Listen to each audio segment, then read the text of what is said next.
Gálatas capítulo 2, verso 11 ao verso de número 14. Por favor, acompanhe a leitura que eu vou fazer desse texto. Quando, porém, Cefas veio a Antioquia, resisti-lhe face a face, porque se tornara repreensível. Com efeito, antes de chegarem alguns da parte de Tiago, comia com os gentios.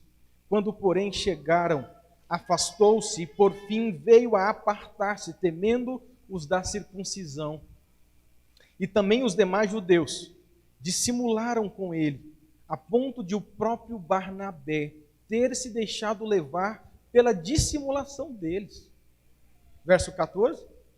Quando, porém, vi que não procediam corretamente segundo a verdade do Evangelho, disse a Cefas, na presença de todos: se sendo tu judeu, vives como gentio e não como judeu, por que obrigas os gentios a viverem como judeus? Vamos orar, vamos pedir a graça de Deus mais uma vez. Senhor Deus, é bom estar aqui com os meus irmãos a fim de podermos juntos te adorar, bendizer o teu nome. Cantamos louvores ao Senhor, oramos ao Senhor. E agora nós estamos diante da tua palavra e rogamos que, se o Senhor se agradar, que o Senhor fale aos nossos corações. Que eu seja descomplicado, Senhor, na exposição da tua palavra, a fim de que meus irmãos possam reter ao máximo da palavra do Senhor e que teu Espírito Santo possa aplicar em nossos corações o ensino da verdade do Senhor. Essa é a nossa oração, no nome de Jesus. Amém, gente. Amém. Você se lembra da última ocasião em que você passou um constrangimento danado? Você consegue se lembrar da última vez que você ficou extremamente constrangido? Eu estou um pouco receoso de levar a Rafaela para algumas visitas que faço, porque agora ela está desenvolvendo um hábito muito feio.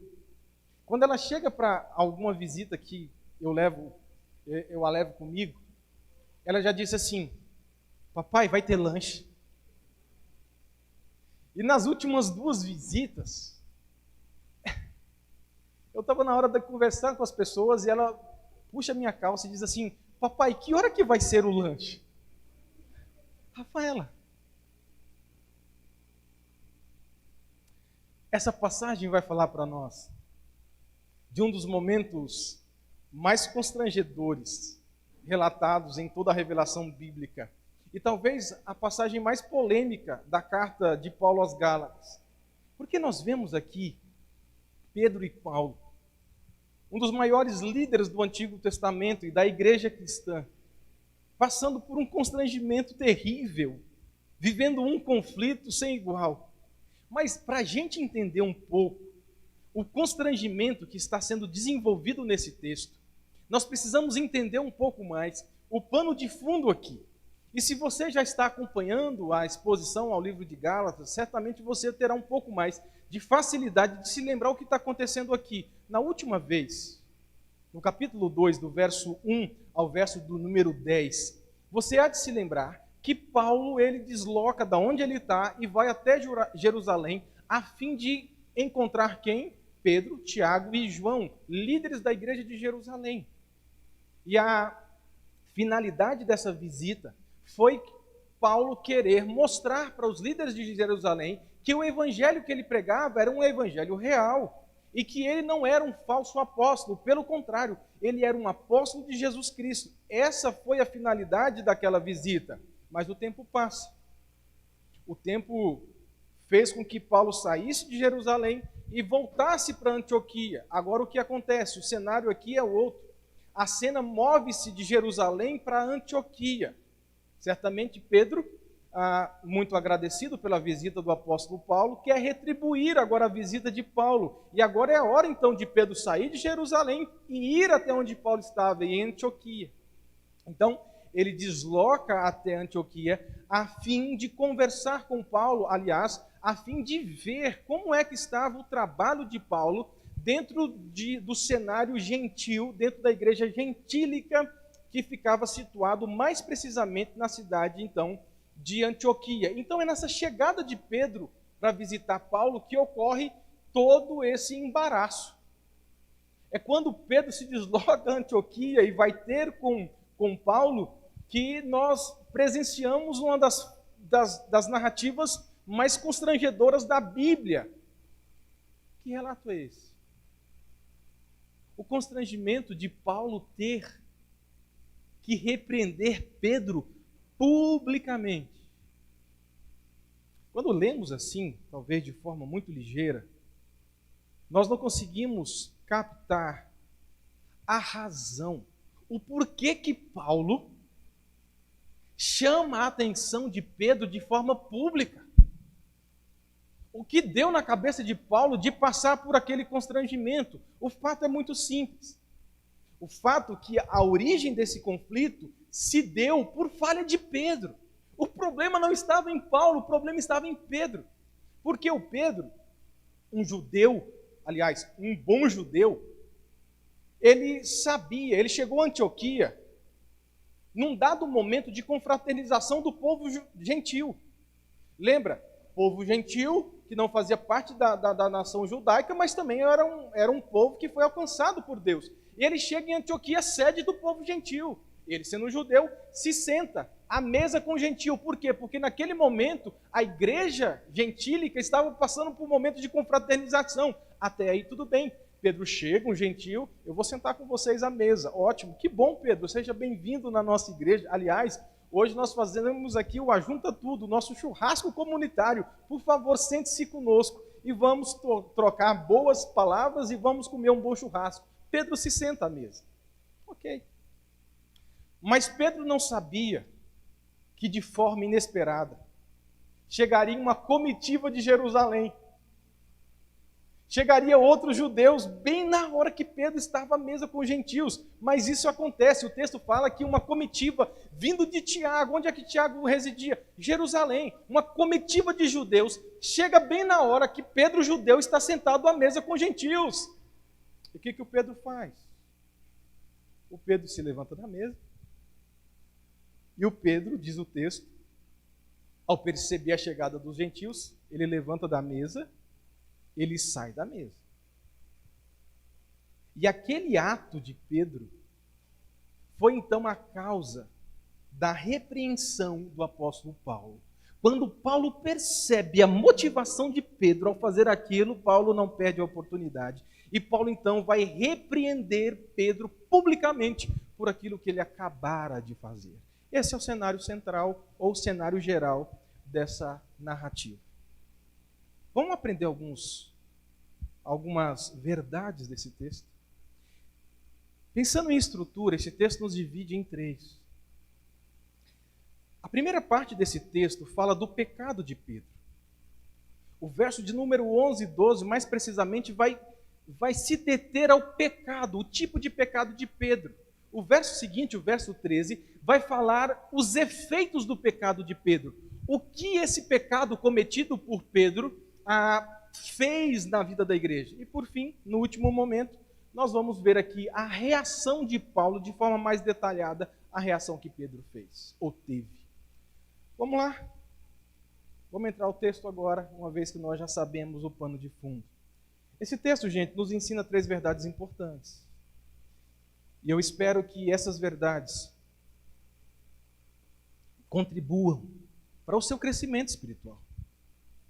A primeira verdade que esse texto nos ensina é a seguinte: o temor de homens nos faz negar as nossas próprias convicções. Deixa eu falar novamente.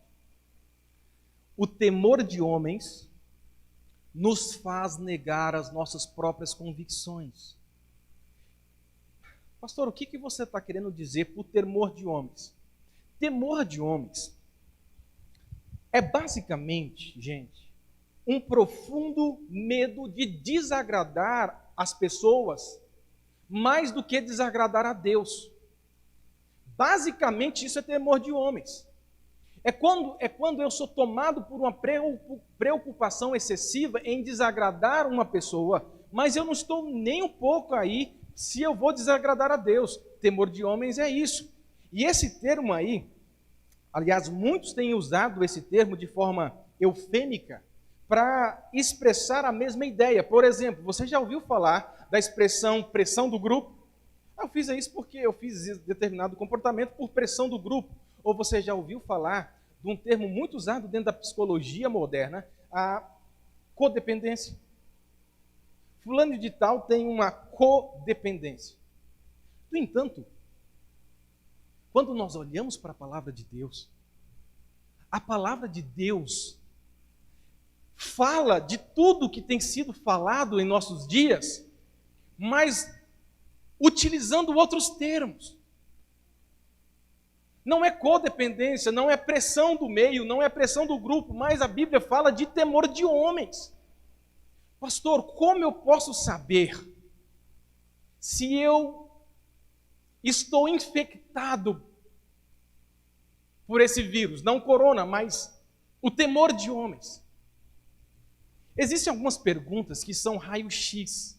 São perguntas indispensáveis para a gente fazer um diagnóstico do nosso próprio coração. Por exemplo, deixa eu perguntar para você algo. Você sempre pensa duas vezes antes de tomar uma decisão por causa do que as pessoas ou outras pessoas poderiam pensar de você? Você está prestes a tomar uma decisão, mas você fica titubeando se toma ou não aquela decisão, não motivado se a decisão vai agradar ou não a Deus, mas a minha preocupação maior é se aquela atitude que farei vai ou não desagradar uma determinada pessoa, mesmo que a decisão for certa. Você tem medo de cometer erros que farão com que você pareça mal aos olhos de outras pessoas? Deixa eu um pouco mais. As outras pessoas geralmente deixam você irado ou depressivo. Quando você pensa na possibilidade de um ato seu desagradar uma determinada pessoa, isso mexe com você, a ponto de mexer com o seu equilíbrio emocional. Se as respostas a essas perguntas forem positivas, muito provavelmente você sofre desse problema. Um problema chamado temor de homens. Queridos irmãos, as impressões que as pessoas têm de nós podem exercer um controle fundamental dos nossos corações e dos nossos comportamentos. E foi exatamente isso que aconteceu com Pedro. Por que que Pedro errou? Por que que o danado do Pedro se levantou da mesa que estava sentado com os gentios, quando a comitiva de Jerusalém chegou na festa? Essa é a pergunta que devemos fazer ao texto. Pedro, por quê? Por que que você se levanta diante das pessoas só porque chegou os judeus na festa? E a resposta não é outra senão que Pedro foi tomado por um senso de temor de homens. Pedro foi levado a negar as suas convicções, porque temeu o que as pessoas iam pensar dele, uma vez que ele estava sentado junto à mesa com os gentios. O que esse povo de Jerusalém vai pensar de mim? Isso é temor de homens. Então, precisamos pensar aqui o seguinte: será que Pedro realmente estava convicto de que ele estava errado? Ou ele não sabia que estava errado? A palavra de Deus diz que sim. Pedro estava convicto de que não havia nenhum erro nele em sentar à mesa com o gentil. E existem algumas evidências que mostram para nós isso, que Pedro sabia, não tem problema. Vamos a algumas evidências? Vamos lá, a primeira. Pedro foi discípulo de Jesus Cristo. Aliás, um dos discípulos mais íntimos do colegiado de Jesus Cristo. E eu te pergunto, quantas vezes Pedro teve experiência junto a Jesus, com Jesus sentando à mesa com pecadores? Quantas vezes Pedro ouviu de Jesus Cristo que para as pessoas serem salvas, elas não precisariam se submeter aos ritos judaicos, mas o que era necessário tão somente era a fé em Jesus Cristo para ser salvo. Ele ouviu constantemente dos lábios de Jesus, da boca de Jesus Cristo, que a salvação não dependia de questões étnicas, que quem era salvo não era apenas o povo judeu, mas o gentil também seria salvo. Quantas vezes Pedro ouviu e viu isso? Vamos adiante? Eu não sei se você se lembra, mas em Atos capítulo 10, Pedro passou por uma experiência inesquecível na sua vida. Ele estava num telhado de uma casa em Jope. Eu não sei se vocês se lembram da narrativa, muito provavelmente. E aí então, Pedro ouviu de Deus: ô Pedro, não chame de profano aquilo que Deus purificou. Foi exatamente ali, naquela narrativa, naquele episódio, que Pedro se deu conta de que Deus ali não estava falando de comida. Deus não estava falando de comida purificada. Deus estava falando de quê? De um povo purificado. Você não pode falar que gentil, por não ser judeu, é impuro, porque Deus já purificou esse povo. E você não pode tratar aquilo que Deus purificou como sendo algo impuro. Pedro sabia que pelo fato de ser gentil, aquele povo não era impuro. Ele sabia disso, ele estava convicto disso, de que a salvação não era só para a sua classe étnica, os judeus. Ele sabia sim que os gentios eram alvos da graça e misericórdia de Jesus Cristo, e que aqueles gentios eram salvos da mesma forma que os judeus, pela fé em Jesus Cristo. Ele sabia.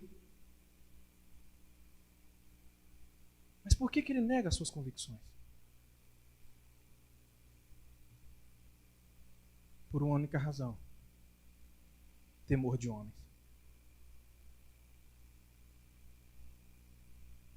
Isso é um problema. Isso é um grande problema para nós. O que esses judeus vão pensar de mim?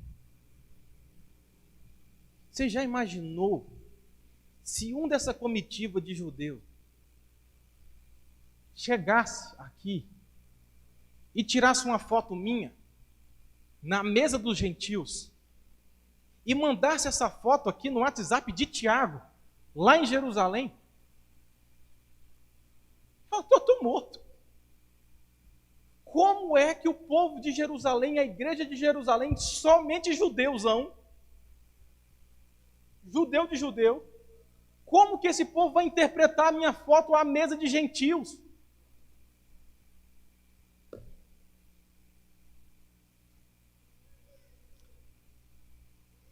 Quando, porém, chegaram, a comitiva de Jerusalém afastou-se. E, por fim, veio apartar-se, temendo os da circuncisão. Quem eram os da circuncisão? Os judeus. Por que que Pedro se levantou? Porque ele temeu os da circuncisão. Esse texto fala de alguma forma com você? Deixa eu tentar aplicar isso às nossas vidas, de duas formas muito simples. Meu querido irmão, presta atenção aqui. Temor de homens é um problema ligado à motivação do coração. Temor de homens é um problema muito mais profundo do que você pensa que é. Porque temor de homens está ligado ao coração. Muitas e muitas vezes, nós fazemos algo que às vezes é bom, mas motivados não pela glória de Deus, não pelo engrandecimento da igreja, do nome de Jesus Cristo e para o bem da igreja de Cristo, mas nós fazemos algo pela manutenção da nossa própria reputação. Quantas vezes é assim? Quantas vezes a nossa motivação, muito enraizada no coração, nos conduzem a comportamentos até bons, mas com motivações erradas, pensando em nós, pensando no que as pessoas vão pensar ou não de nós. E o primeiro pensamento de uma pessoa que é paralisada pelo senso de temor de homens, não é como é que Deus vai ser glorificado com aquilo que eu vou fazer. Não, aquele que teme a homens não pensa na glória de Jesus, ele pensa na glória dele. Como eu vou ser bem reputado se eu fizer o que eu for fazer ou deixar de fazer o que eu for fazer? Ele pensa nele. Esse é o problema do temor de homens. E sabe, uma segunda coisa, é que a pessoa que teme a homens, ela é escrava dos seus próprios desejos. O maior problema de temor ao homem é porque a pessoa que teme demasiadamente a homens, ela é escrava de si mesma. Ela não vive para Deus. Meu querido irmão, pensa no seguinte: desejos legítimos podem se tornar pecados quando são excessivamente desejados. A pessoa que teme a homens, ela deseja tão intensamente ser amada, e por isso ela está até disposta a pecar para conseguir o que ela deseja, a saber, ser amada. Essa é a razão pela qual o temor de homens nos escraviza.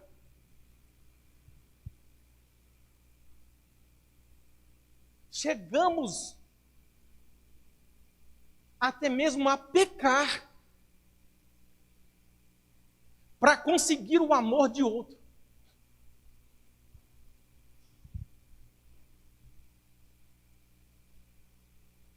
O desejo de ser amado escraviza. O desejo de ser amado leva você a cometer grandes pecados. Você não precisa disso, porque você já é amado em Jesus Cristo. Vamos para a segunda coisa. Meu diácono, aumenta o ar aqui, que agora o fogo está caindo aqui. Eu estou cozinhando dentro desse paletó aqui.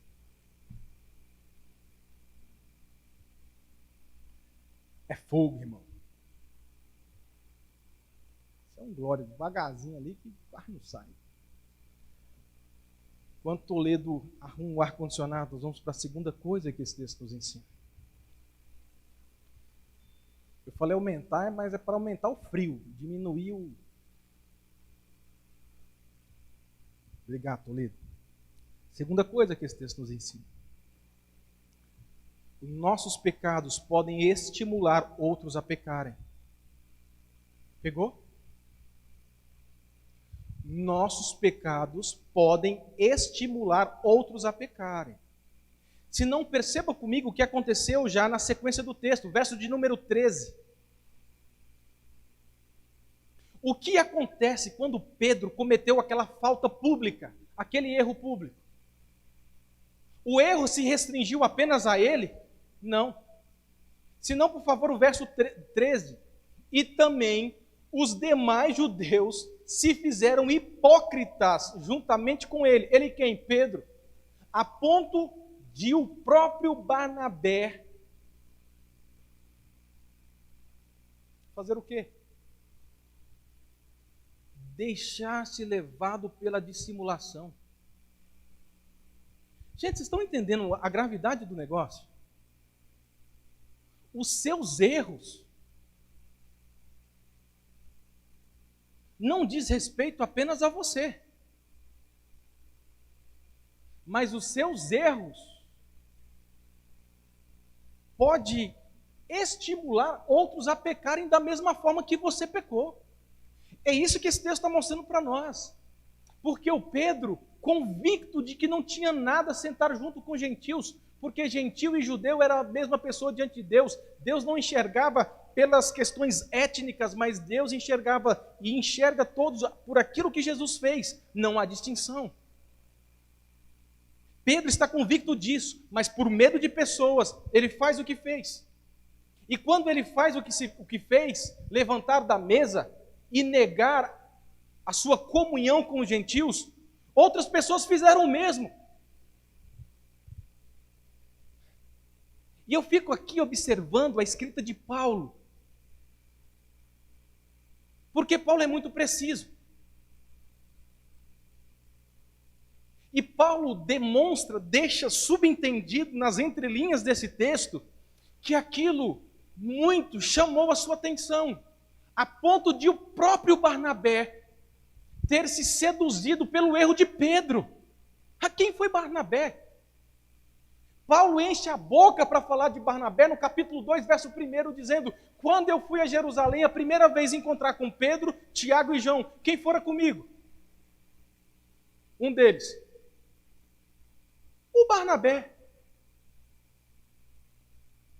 Um rapaz experimentado, um rapaz que andava com Paulo, que via os milagres que Deus fazia através do ministério de Paulo, um cara que supostamente ou provavelmente bebeu na fonte de Paulo, estudava aquilo que Paulo estudava, tinha acesso aos materiais do Antigo Testamento que Paulo tinha, muito provavelmente Paulo ensinava a ele algumas coisas a respeito da sua intelectualidade, a respeito do seu aprendizado da lei do Senhor, que era o Antigo Testamento. Era um cara instruído. E Paulo aqui fica abismado a ponto de falar assim: Pedro, você está ciente do que você fez? Você está percebendo o efeito do seu erro? O seu erro não diz respeito apenas a você, cara.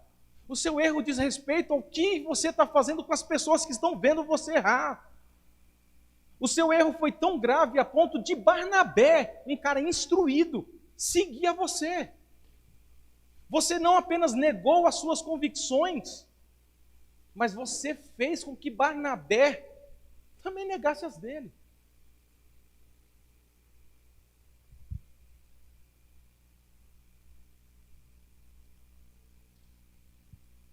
Meu querido irmão, os nossos erros podem ser reproduzidos por outras pessoas, sobretudo, quando você exerce um papel de influência. Não pense você que seus filhos não copiam os seus erros pais. Copiam sim. E quanto maior for a sua influência, mais destrutivo será os efeitos do seu pecado. Se não, deixa eu dar um exemplo. Eu fico pensando nesse texto que o erro de Pedro não seria tão destrutivo ou teria um grande efeito se Pedro fosse um anônimo. Poderia ser que um anônimo ao pecar é pecado, sim, eu não estou dizendo que não.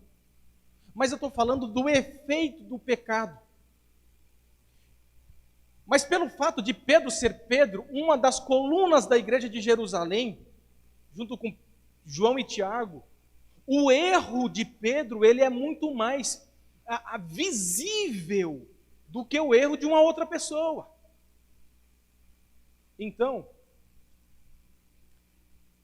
Eu me lembro das palavras de Tiago, capítulo 3, verso 1, dizendo assim: não queira muito de vós serem mestres, porque haverá maior juízo para aqueles que são mestres.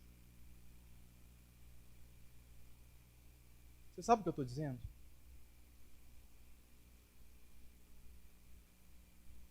Haverá maior juízo e rigor para os líderes,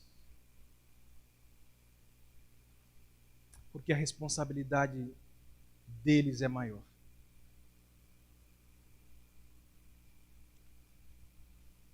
Dias atrás eu estava conversando, se não me engano, com o Léo sobre isso, ou com o doutor Luciano. E eu dizia para eles assim, em termos de brincadeira, tá? Não é justo com a classe pastoral.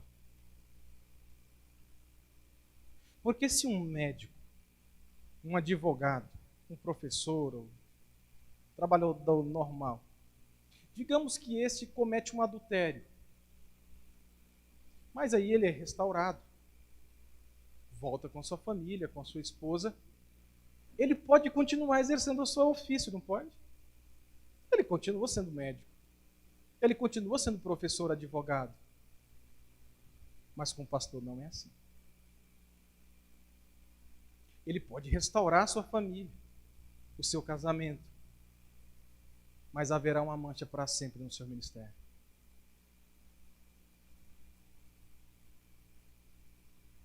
Sabe por quê? Porque o mestre terá maior rigor na sua avaliação e no seu juízo. Diante disso, meu querido, deixa eu te pedir algo para você. Ore pelos pastores. E por favor, eu não estou fazendo aqui um discurso de autopiedade, longe disso. Ore pelos pastores. Ore pelos seus pastores ou pelos pastores que você conheça. Porque o pecado de um pastor causa um efeito muito maior do que o pecado de qualquer outra pessoa. E a minha oração constantemente tem sido a oração de Davi. No Salmo 69, Davi orou, e a oração de Davi, que oração é aquela? Davi ora da seguinte forma: Senhor, não sejam envergonhados por minha causa os que esperam em Ti. Ó Senhor Deus dos exércitos, nem por minha causa sofram vexame os que Te buscam. O que Davi está dizendo: Senhor, pelo amor do Teu nome, não permita que as pessoas caiam, que o nome do Evangelho, o nome da segunda igreja, seja envergonhado por minha causa, por um pecado que eu cometi. Me livra disso. Me livre, Senhor, das pessoas olharem para as minhas ovelhas e ridicularizá-las por causa de um pecado que eu cometi.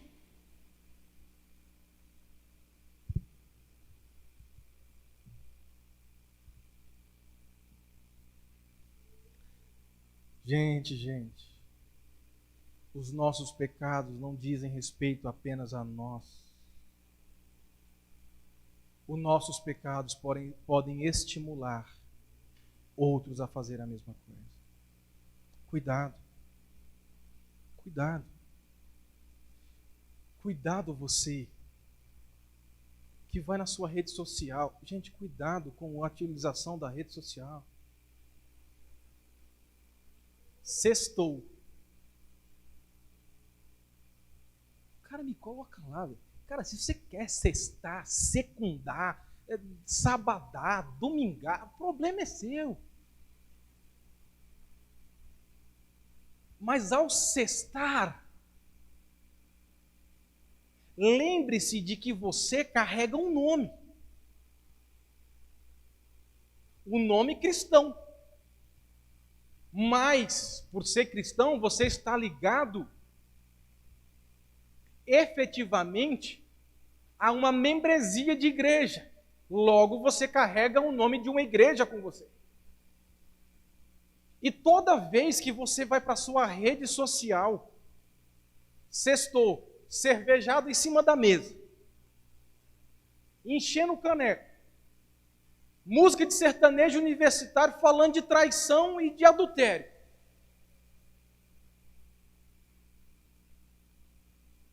Meu irmão, o seu erro pode levar outros a errarem.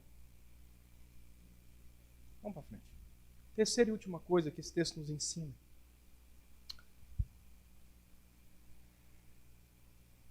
E aqui é o ponto final do texto.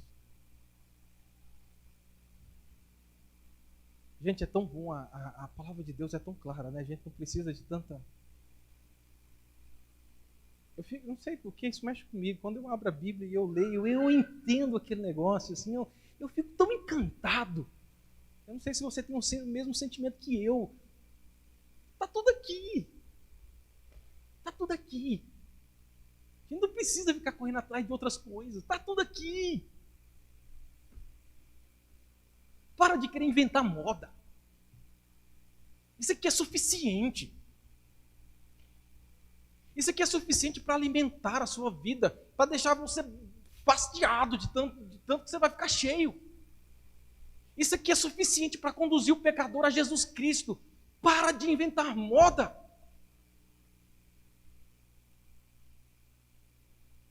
Desculpa, foi só um desabafo. Já passou. Terceira coisa que esse texto nos ensina. Confrontar o erro de uma pessoa é constrangedor, mas necessário. Confrontar o erro de uma pessoa é muito constrangedor, mas necessário. É o que está dizendo aí o verso final dessa unidade de leitura que nós estabelecemos aqui nessa noite. Perceba como Paulo termina esse primeiro raciocínio dele aí no verso de número 14, mostrando para nós a sua reação ante ao erro que Pedro acabara de cometer. E o verso 14 diz assim: quando, porém, vi, Paulo agora dizendo, aliás, continua dizendo, porque ele já estava falando antes também, quando, porém, vi que não procediam, está no plural, muito provavelmente ele está falando aqui de Pedro e Barnabé e aqueles outros que foram na onda de Pedro.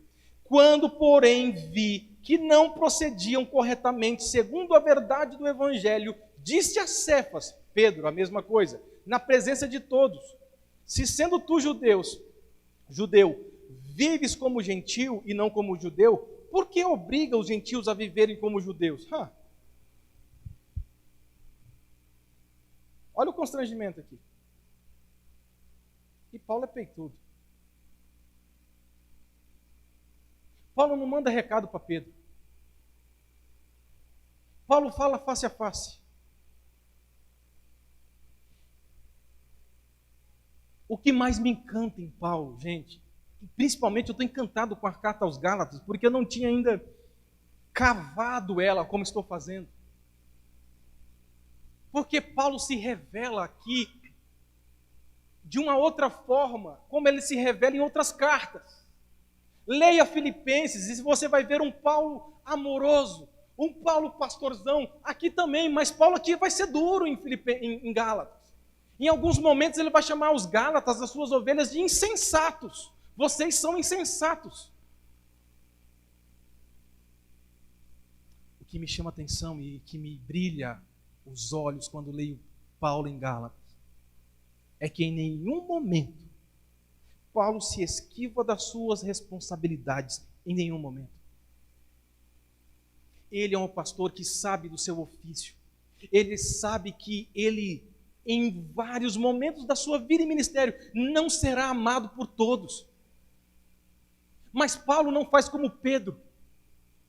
Paulo não deixa de exercer o seu ministério como uma voz profética, só por causa daquilo que as pessoas iam pensar dele. Pelo contrário, Paulo chama a atenção de Pedro face a face. Sabe, gente?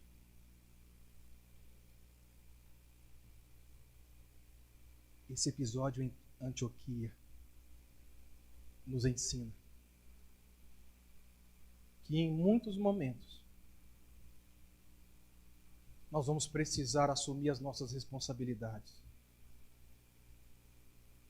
Que em muitos momentos nós vamos ter, sim, que nos posicionar de forma mais firme e enérgica em defesa do Evangelho. Ainda que isso signifique confrontar uma pessoa a quem você ama.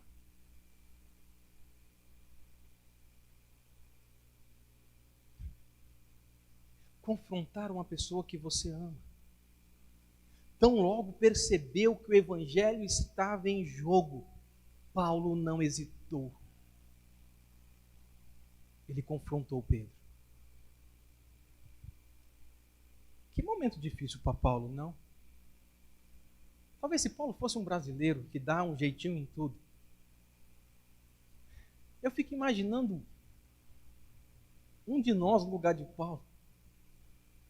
Pegaríamos o nosso telefone, mandaríamos um zap para Pedro. Pedro, levanta aí, vai ao banheiro que eu preciso falar com você.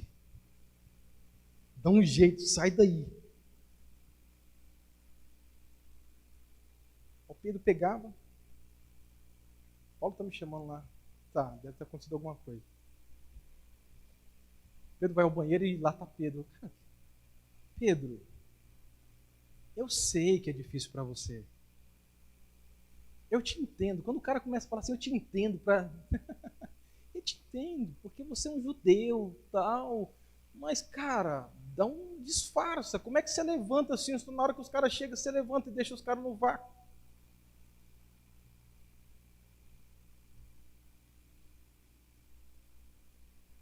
Eu quero terminar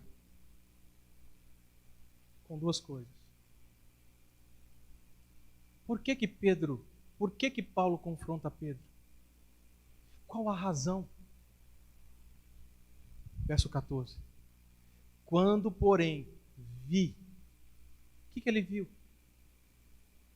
Que não procediam corretamente segundo a verdade do Evangelho. Pedro, eu estou te chamando a atenção aqui, não por causa de ego, não é uma disputa para ver quem manda mais. Eu estou chamando a sua atenção, porque a sua reação não condiz com o Evangelho da graça. E a forma? Na presença de todo mundo. Não foi assim, Paulo chamou Pedro lá nos bastidores e chamou na frente de todo mundo. E eu gosto de Calvino, ao comentar esse texto, que ele diz assim: pecados cometidos de forma pública devem ser admoestados de forma pública. Pecados cometidos publicamente devem ser tratados e falados de forma pública também, porque é um exemplo para que a igreja não faça o mesmo e para que a igreja não prejudique o seu nome e o nome do Evangelho. Meus irmãos, o que esse texto nos ensina? Eu quero terminar dizendo para você. Enquanto os meninos vão se posicionando aqui, que nós vamos cantar mais uma música para a gente participar da ceia e encerrar. Meu querido irmão, presta atenção aqui. Eles vão se posicionar aqui de forma tranquila e eu quero que você pense no que eu vou falar.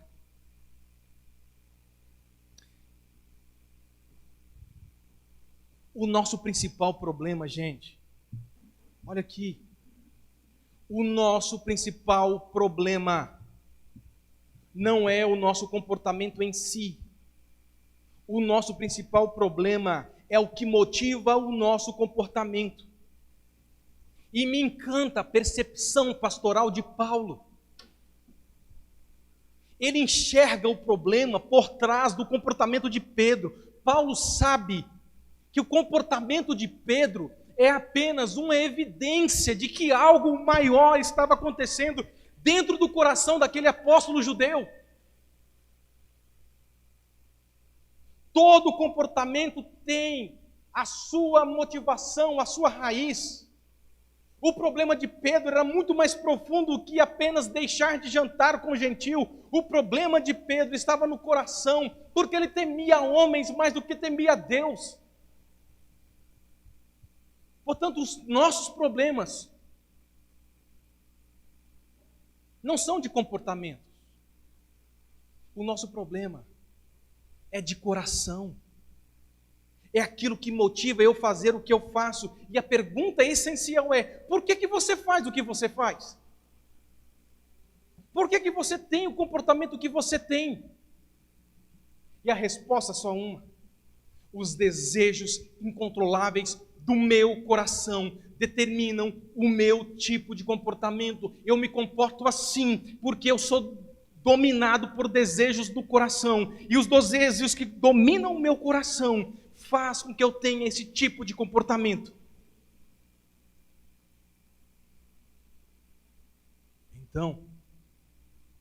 Então, somente o Evangelho pode transformar as motivações erradas dos nossos corações. Gente, perceba o que Paulo faz. Perceba de que forma Paulo usa o Evangelho para mostrar as raízes espirituais do problema de Pedro. E a abordagem de Paulo faz toda a diferença. Paulo não vira para Pedro e diz assim: você está infringindo a regra, volte agora. Embora esse fosse o caso, mas Paulo, ele quer tocar as motivações do coração de Pedro. Então ele diz a Pedro, dizendo assim: Pedro, você se desviou do Evangelho. Você esqueceu de como graciosamente Cristo alcançou você. Você precisa voltar a pensar no Evangelho. Meu querido irmão, é assim. Nós precisamos confrontar as pessoas, sempre tentando fazê-las enxergar a graça de Cristo. Essa é a confrontação em amor. É assim que nós ganhamos o faltoso, fazendo enxergar de que há graça de Deus para o pecado, de que há amor de Deus para a sua falha.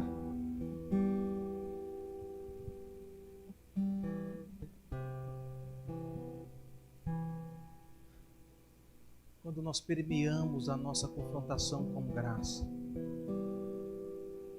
tudo muda.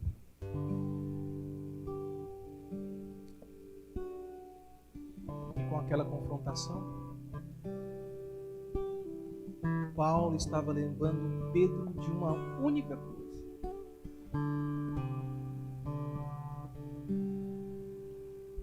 Pedro, por que você teme tanto a opinião dos outros?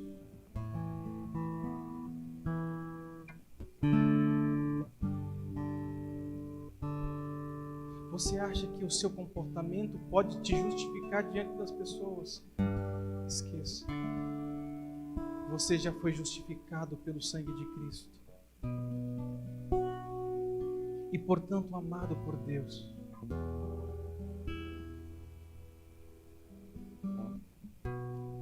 Que nessa noite, meu querido irmão,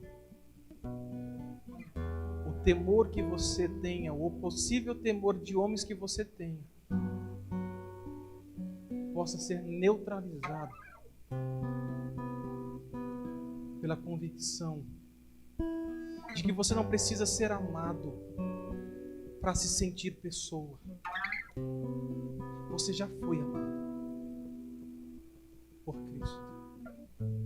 E não foi um amor teórico, foi prático. Ele amou. E como prova, ele foi para a cruz. Que Deus te abençoe. Que Deus te abençoe. Nós vamos cantar só em Cristo. Só em Cristo. Vou fazer um teste de fogo aqui para a turma da música. Nós vamos começar do refrão e cantar as duas últimas estrofes. Preste atenção no quão belo são as duas últimas estrofes dessa música.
Não há mais culpa nem medo atrás.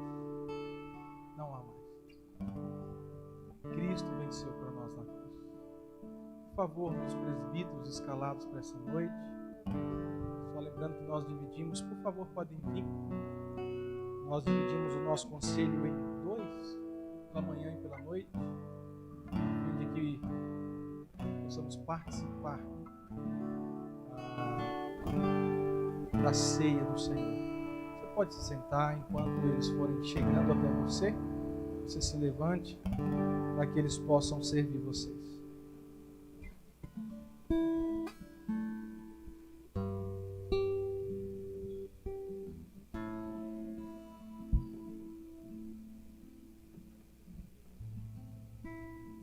Meus queridos irmãos, eu queria usar da oportunidade de dizer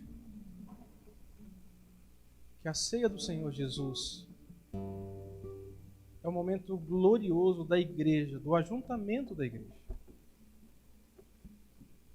E uma das prerrogativas nossas, como reformados e presbiterianos, é que a ceia, ela deve ser partida no corpo de Cristo, sempre na presença de um ministro devidamente ordenado. Portanto, ceia do Senhor nem é algo que nós fazemos no drive-thru. Ceia do Senhor nem é algo que fazemos a delivery, levando para casa a fim de que, de forma isolada, possamos fazer isso.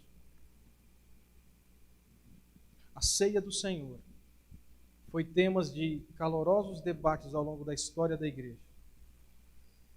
É um assunto de suma importância porque lembramos do sacrifício de Jesus Cristo por nós e da sua vinda. Portanto, reafirmamos o compromisso dessa igreja para com a ceia. A ceia é um momento da igreja participar, exceto em caso de excepcionalidade, onde o pastor ordenado vai à sua casa e entrega a ceia para você. Que ao participar possamos lembrar do sacrifício de Jesus na cruz. Como ministro da palavra, eu vou orar agora, consagrando esses elementos para o seu uso de alimento espiritual. Senhor, obrigado por esse momento, como ministro do Evangelho, separado pelo Senhor,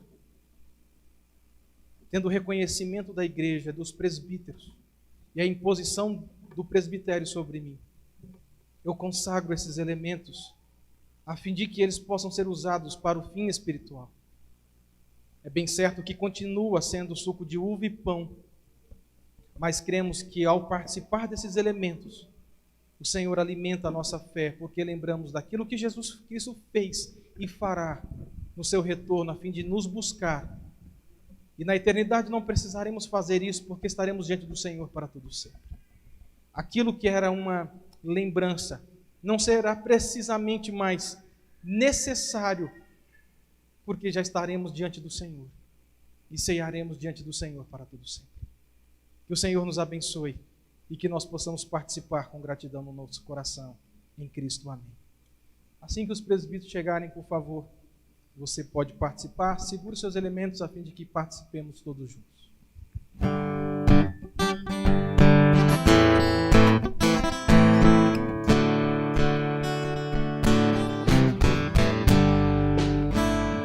Um dia lindo, almejo eu encontrar a eterna glória que prometida está.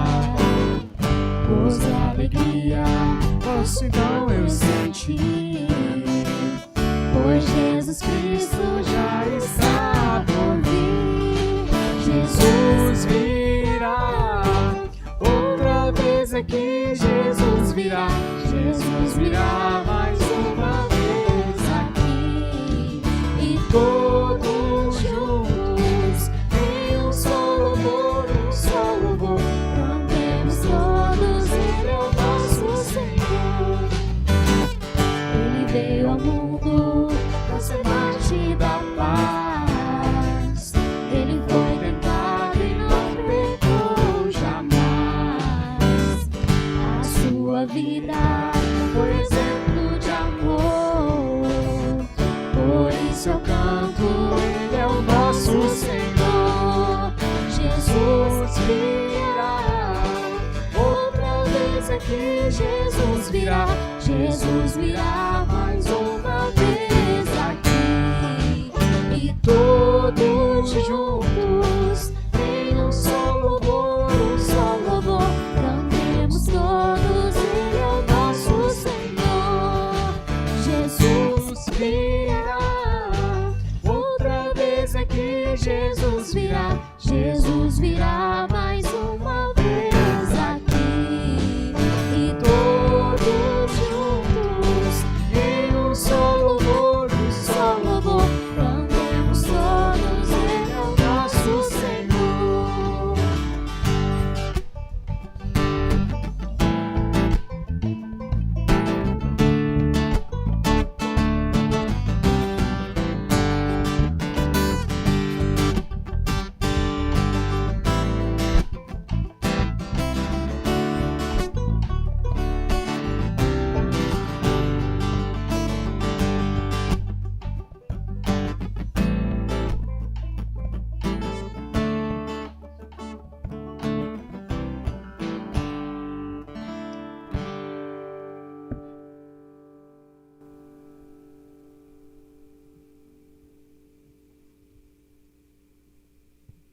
Alguém foi omitido na distribuição? Lembrando que essa ceia não é da segunda igreja, mas do corpo de Cristo. Se você faz parte de qualquer igreja realmente evangélica, que professa Jesus como o único salvador das nossas vidas, por favor, queira participar desse momento.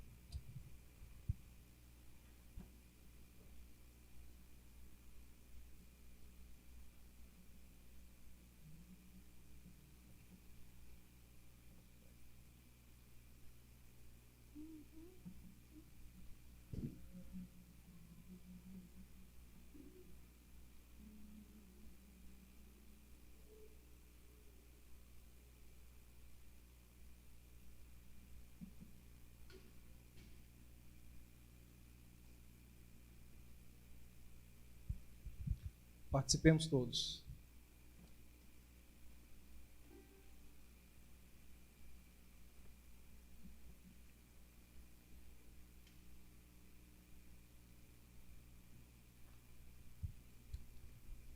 Queridos irmãos, vamos ficar em pé, vamos terminar o culto com alegria. Nós acabamos de ceiar. E nós lembramos do sacrifício de Cristo. Então vamos sair com felicidade em nossos corações. Que Jesus Cristo abençoe a sua semana. Ricamente a sua semana. Lembre-se de quem você é. Você não é o que você faz, você é aquilo que Jesus fez por você. A sua identidade não está naquilo que você possui ou faz. A sua identidade está naquilo que Jesus fez por você. Lembre-se sempre disso. E eu quero que a gente saia feliz. A turma vai cantar aí a uma meia voz aí, eu não sei se é assim, né? Pode ser agora. Essa música a gente cantou, mas canta um pouco baixo, porque senão ninguém consegue conversar. Um pouquinho baixo. E a gente vai cantar, a gente vai orar, vou dar bênção, e a gente vai sair cantando, e põe a máscara, e a gente vai conversar lá fora de máscara, não tem problema, tá bom? Não vai embora correndo não, a gente estava com tanta saudade. Então, assim, vamos ficar ali um pouquinho, bota a máscara, fica um pouco distante, tá bom? E vamos conversar um pouco. Queridos irmãos, vão em paz, que a graça do Senhor Jesus Cristo, que o amor de Deus, o nosso Pai, que as ternas consolações do Espírito Santo de Deus estejam com todos vocês, povo de Deus, hoje e para todo sempre. Amém e amém. Deus nos abençoe.